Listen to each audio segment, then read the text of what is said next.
Good morning, student. Today we are learning exercise 4.1 and we are going for example number 4. तो example number 4 में हम देखेंगे.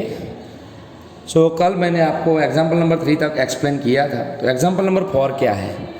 How many lines can pass through one given point? How many line? तो कितनी line given point से पास हो सकती है? One given point. तो मैं यहाँ आपको रफली समझाने के लिए लिख रहा हूँ कितनी लाइन पास होगी. वन पॉइंट से कितनी लाइन पास हो सकती है. ये फिगर आप जब भी ड्रॉ करो साइड में करनी है और उसके अंदर आपको पेंसिल एंड स्केल का यूज़ करना है. वन पॉइंट में कितनी लाइन पास हो सकती है? This one, this two, this three.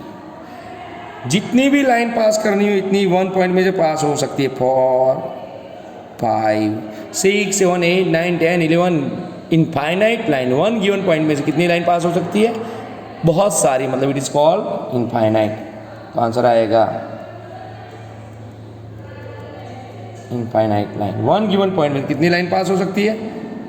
Infinite line. Infinite मतलब अनलिमिटेड, जिसका कोई अंत ना हो. It is called infinite line.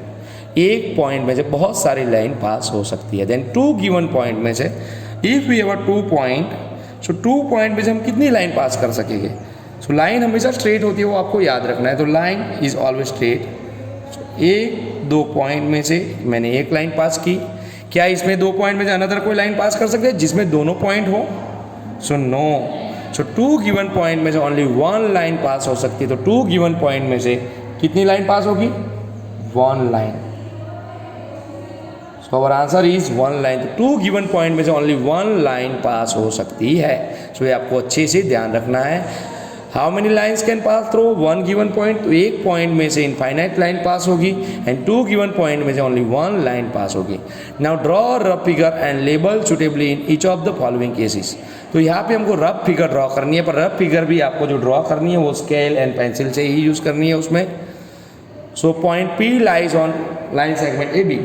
तो लाइन सेगमेंट ए बी पे पॉइंट पी हो, ऐसे ही हमको line segment A B draw करना है. तो फर्स्ट ऑफ ऑल स्केल की और पेंसिल की मदद से हम line segment A B draw करेंगे. This ending point A and this ending point is B. We can draw it easily. A B draw किया. देन उसके ऊपर पॉइंट पी लाइज, मतलब पी यहाँ किधर भी आप पॉइंट पी रख सकते हो. मैंने यहाँ पे रखा. It is called point P lies on A B. Point P lies on A B हमने मैथमेटिक्स में, मतलब ज्योमेट्री में इसको डिनोटेड किया. I am wrong. Line segment A B. Line segment A B पे हमने पॉइंट पी क्या किया? लाइज किया. It is called line segment A B. Then line X Y and line P Q. दो arrow हो गए. It is called line. Line X Y and line P Q intersect at M. दो line को intersect कराना है. First of all it is a line X Y. Intersect करना है मतलब दोनों एक दूसरे में से क्रॉस होनी चाहिए. तो लाइन एक्स वाई ड्रॉ की. नाउ लाइन पी क्यू भी ड्रॉ करेंगे. तो लाइन पी क्यू ड्रॉ की. It is called line P Q. Line X Y, line P Q intersect at M. कौन से पॉइंट पे इंटरसेक्ट करती? एम पॉइंट पे. तो यहाँ पे हम लिखेंगे point M intersect at point M. Understand all of you? तो आपको ऐसे समझ के आपको भी ये ड्रॉ करना है, कॉपी पेस्ट नहीं करना है. The line L contains E N F. Line L contains E N F. तो ई एन एफ के अंदर लाइन एल है but not D. Line L contains E N F but not D. Line L draw करेंगे पहले. तो it is called line L. तो ऐसे पीछे कोई नाम लिखा एल तो लाइन एल. अगर एम लिखा line M.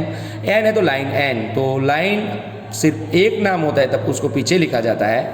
Line L contains E N F. मतलब लाइन एल के ऊपर, कंटेंस मतलब उसके ऊपर ई एन एफ है तो लाइन के ऊपर डिनोटेट करनी पड़ेगी E N F.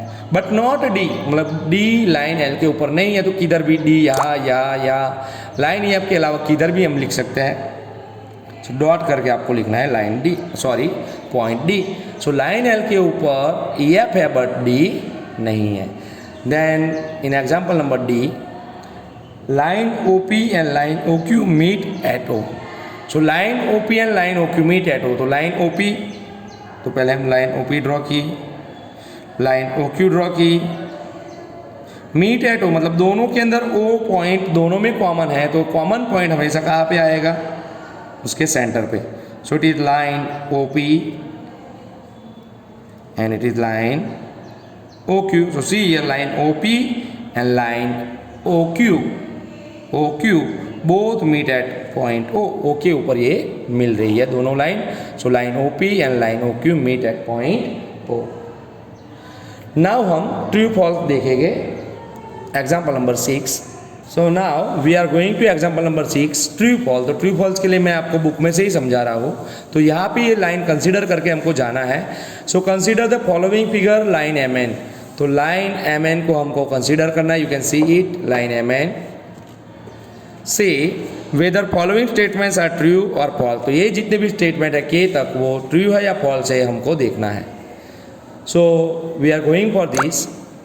So Q, M, O and P are points on the line MN. Q, M, O and P। तो चेक करें लाइन MN पे, तो it is a line MN। तो लाइन MN पे हम check करेंगे Q, M, O and P।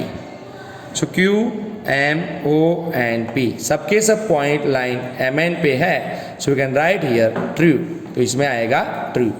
As it is second, M, O and are points on a line segment MN। M O and line segment M N क्या होता है, line segment M N का मतलब ये यहाँ से stop हो जाएगा। लाइन सेगमेंट एम एन का मतलब हो गया यहाँ से stop. So M O N are point on line segment M N. तो एम ओ एन तो लाइन सेगमेंट एम एन यहाँ तक होगा जहाँ से मैंने दबा के रखा है, उसके अंदर का हिस्सा एम ओ एन। तो एम ओ एन तीनों point line segment M N पे है। सो इट इज़ राइट, तो इसमें आएगा right. And then third, M and N are end point of line segment MN। तो M और N MN के एंड पॉइंट है। तो see here, so you can see this figure, M और N जो है MN लाइन सेगमेंट के end point है। यस, तो M यहाँ का एंड पॉइंट और N यहाँ का एंड पॉइंट है। सो इसमें आंसर आएगा right. Then O and N are end point of line segment OP। तो लाइन सेगमेंट OP में देखो तो O आ गया, पर P की जगह इसने क्या लिखा है N। सो दूसरा पॉइंट OP देखो तो OP लाइन सेगमेंट जब हम लेंगे, सो OP लाइन सेगमेंट ऐसे बनेगा। सो OP का एक एंड पॉइंट O है, दूसरा एंड पॉइंट P है, बट यहाँ पे तो क्या लिखा है N। So it is wrong, तो इसमें हम रॉन्ग लिखेंगे। As it is M is one of the end point of line segment OQ। QO का एक एंड पॉइंट है M, नो। सो QO है, उससे ही हमको मालूम पड़ जाए QO का एक एंड पॉइंट Q है और दूसरा एंड पॉइंट O है। So M is one of the end point, तो नो, सो आएगा रॉन्ग। QO का एंड पॉइंट है Q and another is O। Then M is point on ray OP। OP रे के ऊपर M पॉइंट है, तो OP रे कैसे होगा, तो सी हियर O से P तक जो रे जाएगा उसके ऊपर आपको M दिख रहा है, तो लिखा हुआ है M is one of the end point of the, sorry M is point on ray OP। M है रे OP पे, no. So O N and P है, सो आंसर इज रॉन्ग। तो आपको यहाँ पे रॉन्ग लिखना है। देन रे OP इज डिफरेंट फ्रॉम रे QP। रे OP एंड रे QP दोनों डिफरेंट है। सो सी हियर रे OP यहाँ से यहाँ, रे OP, सो रे OP, तो देखो यहाँ से रे OP एंड रे QP ये यहाँ से स्टार्ट होता है, मतलब रे OP यहाँ से स्टार्ट होता है जबकि रे QP यहाँ से स्टार्ट होता है, तो दोनों डिफरेंट है, दोनों एक दूसरे से अलग है। So our answer is right. Then ray OP is same as रे OM। रे OP